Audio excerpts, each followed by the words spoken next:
manje sportova, kamoli košarku, gdje ipak su veće i ulaganja.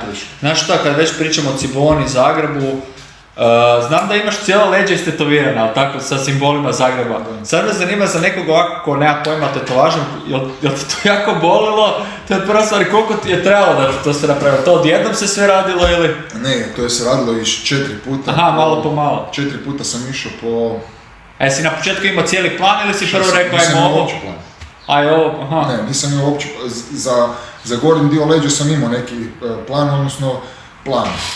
Imao sam neke stvari koje bi, neke simbole koji su mi fora, koje bi htio staviti. Naravno, ja nisam tattoo majstor i ja nemam pojma kako će to izgledati na pa si se malo posavjetovao tamo. Da, pa sam rekao čovjeku, gle, meni je ovo fora, kaj ti misliš o tome? Onda mi on rekao, gle, ovo ne moramo staviti, jer to nema smisla staviti ovako. Ja kažem, nisam se htio puno miješati u njegov posao, jer znam da čovjek zna bolje od mene. Kad ću ja sa njemu govoriti da, a ne, ali daj mi baš stavi to. Da. Nema smisla.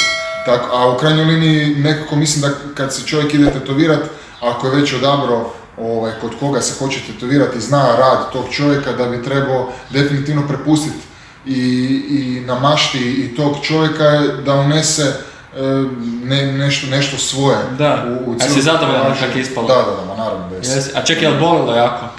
Pa, bilo je perioda da nije bilo baš. Znači ne bi baš preporučio ovoga. Pa neko ko nije ovak sjedit 7 sati u komadu i da te neko pika i tak 4 puta. A jesi to u nekoj pauzi od treninga, jer ako...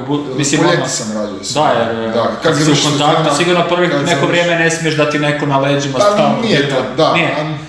Možda prvih 2-3 dana nije sad neka drama. Ali kao obično kad bi završila sezona, onda se više radi. I tak 1-4 puta po 7 sati, tako da neko ko nije navikao. Dobro se to izdržao. Pikanje, ne bi preporučio.